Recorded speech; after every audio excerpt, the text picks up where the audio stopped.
MLC అభ్యర్థులుగా మహేష్ కుమార్, బల్మూరి వెంకట్ ప్రకటించిన Congress high command. ఇవాళ నామినేషన్లు వేయనున్న నేతలు 2 సీట్లు కాంగ్రెస్ కే దక్కే ఛాన్స్. చివరి నిమిషంలో అద్దంకి పేరు తొలగింపు. నాపై కుట్రలేం జరగలే, పార్టీ నిర్ణయానికి కట్టుబడి ఉంటా, అద్దంకి దయాకర్ అంటూ ఒక వార్తను చూస్తాం. నిన్న మార్నింగ్ న్యూస్ లో మనం ఇదే మాట చెప్పుకున్నాం. నిన్న మార్నింగ్ న్యూస్ లో నిన్న పేపర్లలో వచ్చినటువంటి వార్త ఏదైతే ఉందో, జస్ట్ కాంగ్రెస్ హైకమాండ్ ఫస్ట్ ఒక లీక్ చేస్తుంది. ఆ లీక్ ద్వారా ప్రజల్లో జరుగుతున్నటువంటి చర్చ, పార్టీలో ఎలాంటి చర్చ జరుగుతుంది, ఆయా వర్గాలు ఏం ఆలోచిస్తా ఉన్నాయి అని చెప్పి అంచనాకు వచ్చిన తర్వాత అప్పటిదాకా పార్టీ హైకమాండ్ ఎక్కడ కూడా అఫీషియల్ గా పేర్లు బయట పెట్టలేదు, కానీ మీడియాకు మాత్రం లీక్లు ఇచ్చేసారు. ఇక మీడియా దాన్ని పట్టుకొని పోయింది. అందుకే నిన్న శనార్థి తెలంగాణలో ఈ వార్త రాస్తా అంటే వద్దని చెప్పినాం. ఎందుకంటే కాంగ్రెస్ పార్టీ ఖచ్చితంగా వ్యూహాత్మకంగానే అన్ని వ్యవహారాలు తెలుసుకున్న తర్వాత చేస్తుంది. సో నిన్న వాస్తవానికి ఈ ఇద్దరిట్లలో ఒకరి పేరు ఉండకపోవచ్చు అనేది నిన్న మార్నింగ్ న్యూస్ లోనే చెప్పినాం.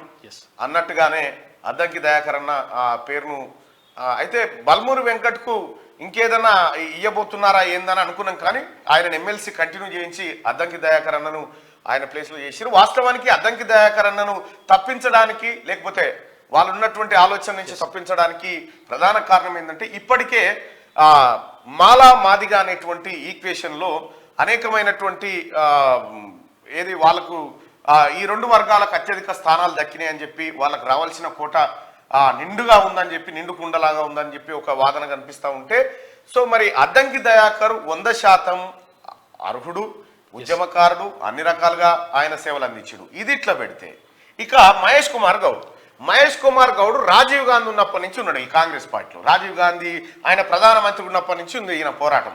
ఇవాళ ఓవర్ నైట్ లో ఏం కాదు. ఇప్పుడు పిసిసి వర్కింగ్ ప్రెసిడెంట్ గా ఉన్నాడు. మొన్న తన సీట్లను కూడా త్యాగం చేసిండు. అనేక సార్లు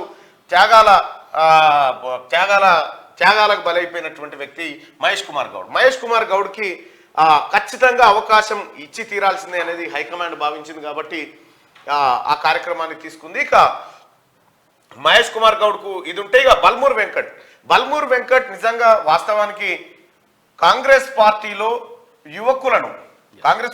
యువకులను ఎప్పటికప్పుడు ఉత్సాహపరిచే విధంగా తన కార్యాచరణ ఉంటుంది. ఒకానొక సందర్భంలో ప్రగతి భవన్ లోపలి గోడలు దుంకుతానికి పోయినటువంటి యువకుడు. అనేక సార్లు జైళ్లలో ఉన్నాడు. చెంచల్ కూడా జైల్లో ఉంటే ఎవరు మన రాహుల్ గాంధీ గారే పోయి డైరెక్ట్ పరామర్శించినటువంటి పరిస్థితి. ఇట్లా అనేక సందర్భాల్లో బల్మూర్ వెంకట్ తన పర్ఫార్మెన్స్ ను బయట పెట్టుకుంటూ ఇక్కడ ఎవరికి వాళ్ళే ఇట్లా కాంగ్రెస్ పార్టీలో అనేక మంది లీడర్లు కాంగ్రెస్ పార్టీలో ఉన్నారు. మంచి హేమీలు వీళ్ళందరూ ఉన్నప్పటికీ కూడా ఒక వర్కింగ్ ఇక్కడ పార్టీ నాయకత్వానికి ఎక్కువగా జై కొట్టింది కాంగ్రెస్ పార్టీ. విద్యార్థి నాయకునికి అవకాశం ఇచ్చింది ఇక్కడ. ఇది బల్మూర్ వెంకట్కి. ఇక బల్మూర్ వెంకట్ వాళ్ళ 11 గంటలకు నామినేషన్ వేయబోతా ఉన్నారు. దాదాపుగా ఈ 2 సీట్లు కాంగ్రెస్ పార్టీ ఖాతాలో జమ అయ్యేటువంటి అవకాశం.